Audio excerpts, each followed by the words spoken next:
Welcome. Let's use the property of logs to rewrite the following examples as a single log. Let's condense the log expressions. Let's take a look at example 1. When trying to condense log expressions, the first thing that we should do, we should take a look at each term that we have in this expression. And we're going to start by trying to get rid of the coefficient of each of those terms. And the way that we're going to accomplish that is by using the power rule. The power rule for log says that anytime we have a coefficient in front of the log expression, we can make it be the exponent of the expression that we have inside the log. So let's do that.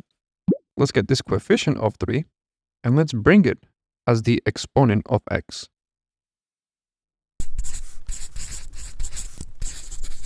And now let's move to our next term.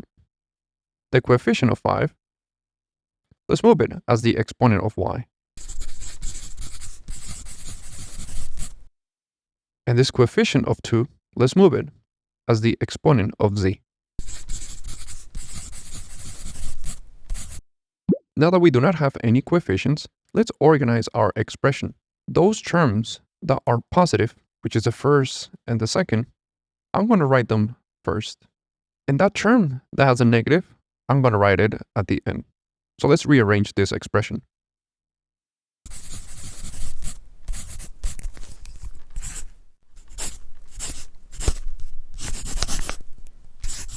And the benefit of doing this is that now I can combine those which are adding with each other. We can use the product rule.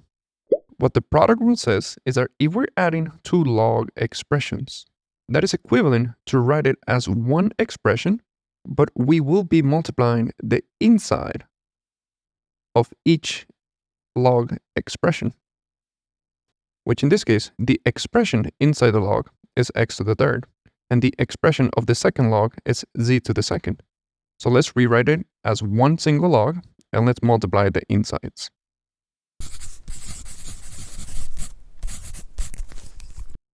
And let's just rewrite the negative log.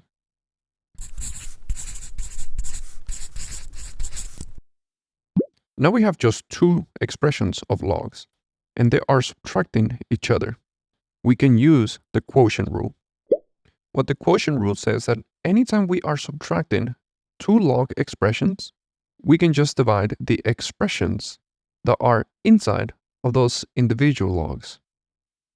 The one that is positive is going to be our numerator, and the one that is negative is going to be our denominator.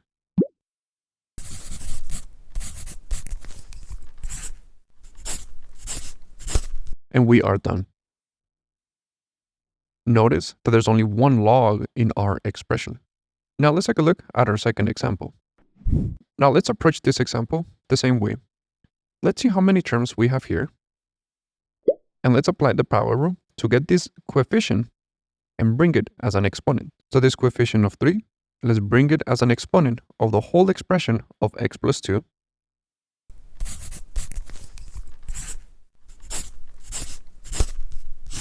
This coefficient of 5, let's bring it as an exponent of x minus 2.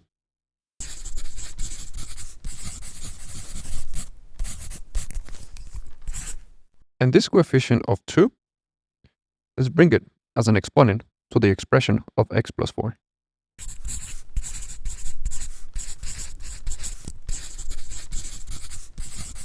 But notice that our expression is already organized. The only positive log expression, it's already in the front, and those which are negative are written later. Now these two expressions, they have a negative in common. I'm going to factor out that negative.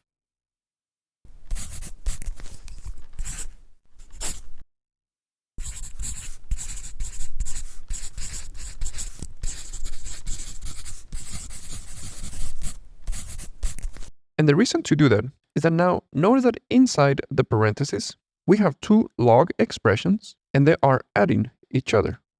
Then we can use the product property.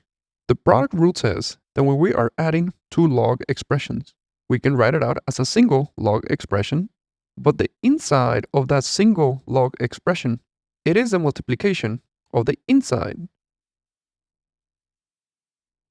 of the expressions that the logs were adding, which in this case is x minus 2 raised to the fifth and x plus 4 all to the second. So now the first term, let's bring that down.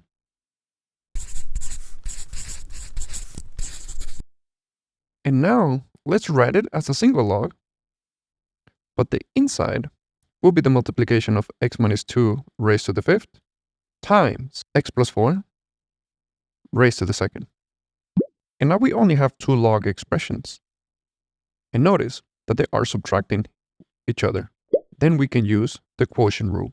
When there are two log expressions and they're subtracting with each other, we can write it as a single log, but the inside is the division of the insides of each of those individual logs, which in this case will be x plus 2 raised to the third, and the multiplication of these two expressions.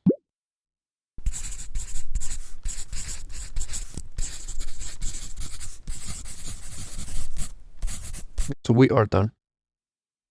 We have written our expression as a single log. Let's take a look at the third example. So let's approach it the same way. Let's look at each term that we have in this expression, which we have 3. And let's apply the power rule. Let's get each coefficient and make it the exponent for the expression inside the log.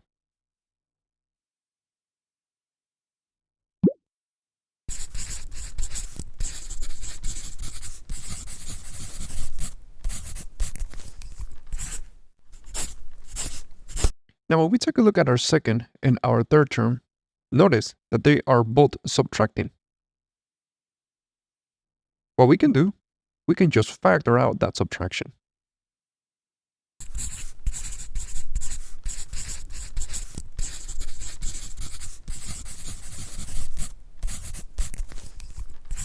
And now that we have grouped these two log expressions and they are adding with each other, we can apply the product rule. Anytime that we have two logs and they're adding each other, we can write it as a single log.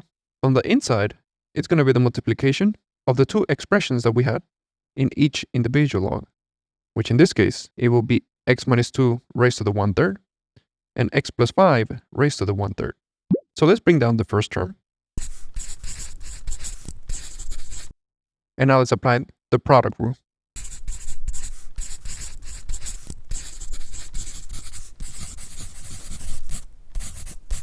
And now we only have two log expressions, and they are subtracting each other. We can apply the quotient rule. And what the quotient rule says that when we are subtracting two log expressions, we can write it as a single log, but the inside of that single log is a division of the expressions that we had in its own individual log, which in this case is x plus 1 raised to the 2/3, and this whole multiplication. On the numerator, we always have the expression that was positive, x plus 1 raised to the 2/3. And the denominator is the whole expression that was negative, which is this whole multiplication.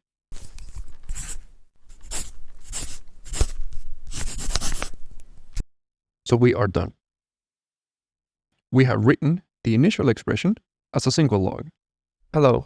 If you would like to continue learning about mathematics, you can check out the videos on the left.